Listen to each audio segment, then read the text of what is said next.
Değerli izleyicilerimiz, Profesör Doktor Uğur Şahin ve Özlem Türeci'den bir son dakika açıklaması var. Bunu hemen sizlerle paylaşmak istiyorum. Biliyorsunuz BioNTech ve Pfizer ortaklığında üretilen aşının mucitlerinden olan Türkiye kökenli Profesör Doktor Uğur Şahin ve Özlem Türeci bulmuş oldukları bu aşıyla ilgili olarak gün geçmiyor ki bir açıklama yapmasınlar. Bildiğiniz üzere dünyanın pek çok noktasında vaka sayıları da artmaya devam ediyor. İşte tam bu noktada açıklama geldi. Değerli izleyicilerimiz, Profesör Doktor Uğur Şahin 3. doz aşının mutlak surette yapılması gerektiğini ve aynı şekilde bu aşının artık koronavirüsün yayılmasını durduracağını söyledi. Şimdi bakın değerli izleyicilerimiz, yapılan bu açıklama benim açımdan gerçekten düşündürücü bir açıklama. Çünkü daha önce de benzer açıklamaları ben çok duymuştum. Yine aynı şekilde geçtiğimiz günlerde İsveç'te, Danimarka'da, İzlanda'da ve Finlandiya'da bildiğiniz üzere Moderna aşısının 30 yaş altı erkeklere vurulması yasaklanmıştı. Sebep ise bu insanlarda 30 yaş altı erkeklerde kalp kası iltihabı oluşturduğu ve bu hastalığa neden olduğu yönündeki bilimsel açıklamalardı. Bilim insanları bu açıklamaları yaptılar ve bu 4 devlette Moderna aşısının 30 yaş altı erkeklere vurulmasını yasaklamıştı. Şimdi bakın değerli izleyicilerimiz, bildiğiniz üzere Moderna aşısı da mRNA teknolojisiyle üretilen bir aşı. Yine Profesör Doktor Uğur Şahin'in üretmiş olduğu, BioNTech'in üretmiş olduğu aşı da yine mRNA teknolojisiyle üretilen bir aşı. Şimdi önce Profesör Doktor Uğur Şahin'in yapmış olduğu açıklamaları tek tek sizinle paylaşacağım. Ardından da elbette söyleyeceklerimiz olacak. Bakalım bu açıklamada neler var? Yunanistan'ın Katamirni gazetesine konuşan Uğur Şahin şunları söyledi.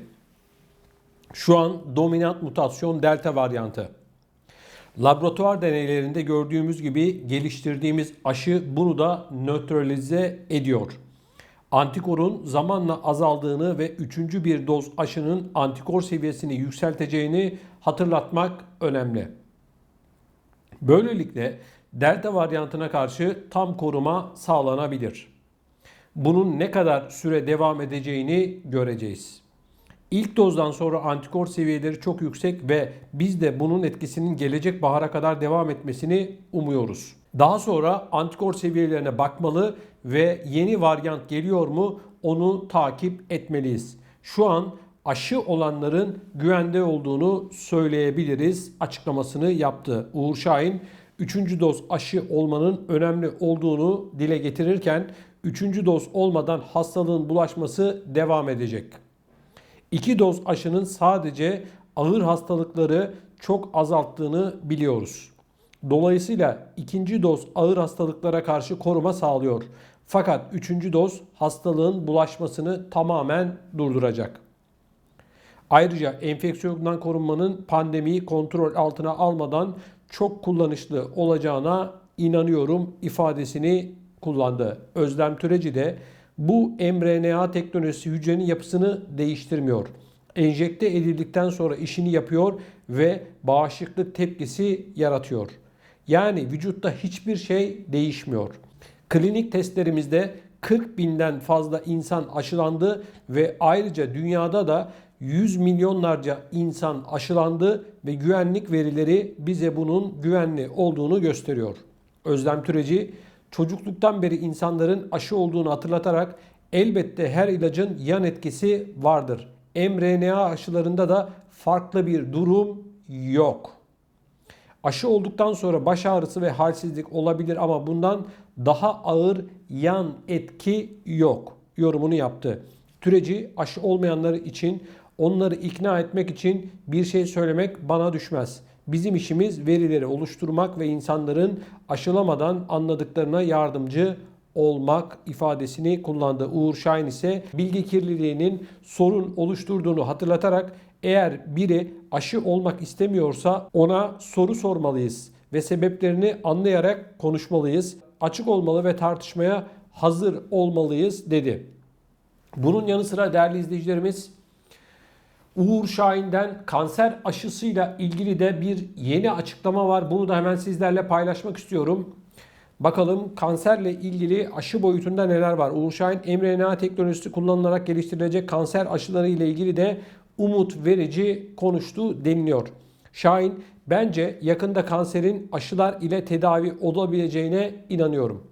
Biz kök hücre ile 20 yıldan fazla zamandır çalışıyoruz ve bu teknoloji ile ilgili verilere de sahibiz.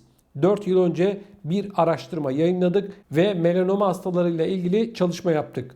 Şimdi de yüzlerce hastalarla deneme çalışmalarına başladık. Bu testlerin sonuçlarını ise gelecek yıl ya da 2023'te alacağız. Eğer bu sonuçlar pozitif çıkarsa ilk kanser aşılarının onaylanması 2, 3 veya 4 yılda tamamlanabilir dedi. Şahin, kanserli tümörün çıkarıldığı hastalarda %30 ile %40'ının 2 veya 3 yıl içinde yeniden oluştuğuna ve büyüdüğüne dikkat çekerken, bu ciddi bir problem. Hastalar iyileşmiş oluyorlar fakat 2 veya 3 yıl içinde metastaz yapıyor, yani yayılıyor. Bizim burada yapmak istediğimiz şey kanser hastalarının tekrar hastalanmasını engellemek yorumunu yaptı. Uğur Şahin, kendisine yöneltilen yani 2-3 yıl sonra bunun sonucunu göreceğimiz konusunda iyimser misiniz sorusuna kesinlikle evet sözleriyle yanıtladı. Değerli izleyicilerim, Profesör Doktor Uğur Şahin'e yöneltilen bir diğer önemli soru ise Covid-19 ne zaman bitecek? Haberin devamı şu şekilde. Öte yandan koronavirüsün ne zaman biteceğine dair bir soruya Özlem Türeci, bir süre daha virüs ile yaşayacağız. Bu bizim yeni normalimiz olacak ve buna alışacağız ve virüsün korkutucu kısmı ortadan kalkacak. Bir süre sonra grip gibi olacak ve aşı olunacak. Daha uzun süre koruma sağlanacak. Fakat bu dünyanın karşılaştığı en son ölümcül pandemi olmayacak. Dolayısıyla hazır olmalıyız yanıtını verdi. Değerli izleyicilerimiz, şimdi yapılan bu açıklamalardan şunu anlıyoruz. Profesör Doktor Uğur Şahin ve Özlem Türeci 3. doz aşının bu işten kurtulmanın tek yolu olduğunu ifade ediyorlar. Ancak ne hikmetse bu ve benzeri açıklamalar içinde bulunduğumuz yılın başından itibaren yapılıyor. Önce tek doz dediler, ardından 2 doz, şimdi de 3 dozun kurtuluş olduğunu ifade ediyorlar. Tabii insanların kafalarındaki soru işaretleri bitmek tükenmek bilmiyor. Madem 3 doz yapılacaktı, neden bunu daha önce söylemediniz diye tabii ki pek çok insan da bunu soruyor ve sorguluyor değerli izleyicilerim. Ben Uğur Şahin ve Özlem Türeci'nin yapmış olduğu bu açıklamalardan şunu anlıyorum.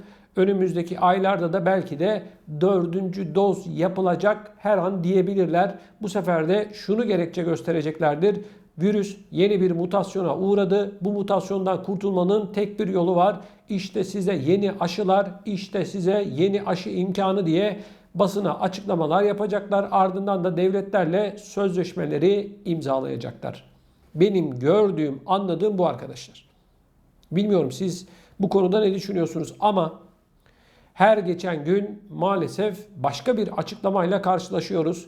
Tabii ki herkes gibi ben de bu koronavirüsten bir an önce kurtulmamızı, bir an önce normale dönmemizi bekliyorum. Ama bu bilim insanlarının yapmış olduğu açıklamaya göre bu iş öyle hiç de kolay olacağı benzemiyor. Daha uzun yıllar belki de hayatımızda kalacak değerli izleyicilerimiz. Yani bu açıklama gerçekten yani benim son zamanlarda duyduğum en enteresan açıklamalardan bir tanesi. Çünkü yani sürekli yeni bir aşı, sürekli yeni bir aşı derken şimdi de başka bir şey söylüyorlar. Bu işten kurtuluş için mutlaka 3. doz olunmalı. Kesin net bir açıklama olarak bunu yapıyorlar. Yani arkadaşlar bu olaylardan, bu haberlerden sizler gibi ben de çok sıkıldım. Ama bunları da size aktarmak zorundayız. İnsanoğlunu şu anda esir almış olan bu virüsle ilgili olarak dünyayı kurtaracak diye lanse edilen bu aşının bulucusu, mucidi olan Profesör Doktor Uğur Şahin ve Özlem Türeci'nin söylemiş oldukları tabii ki çok çok önemli. Ama doğal olarak şunu soruyoruz. Diyoruz ki ne zamana kadar? Şimdi 3. dozda vatandaş olacak. Sonra 4, 5, 6, 7, 8 yani ölene kadar bu aşılar insanların vücudunda gezecek mi? Soru bu. Cevap verilmesi gereken de bu. Ama görüyoruz ki her ne hikmetse bu aşıyı bulanlar aşıları satılsın diye herhalde bilmiyorum. Tam olarak anlayamıyorum. Sürekli olarak 3. doz, 4. doz, 5. doz açıklamalarını yapıyorlar. Saygıdeğer izleyicilerimiz, Moderna adlı bildiğiniz üzere mRNA teknolojisiyle üretilen bir başka aşı vardı. Amerikalı bir firmanın aşısı, Moderna'nın aşısı. Şu anda bunlar 4 ülkede Avrupa'da yasaklandı. Gerekçe ise kalp kası iltihabına neden olması. Şimdi Profesör Doktor Uğur Şahin'in üretmiş olduğu aşı da mRNA teknolojisiyle üretilmiş bir aşı.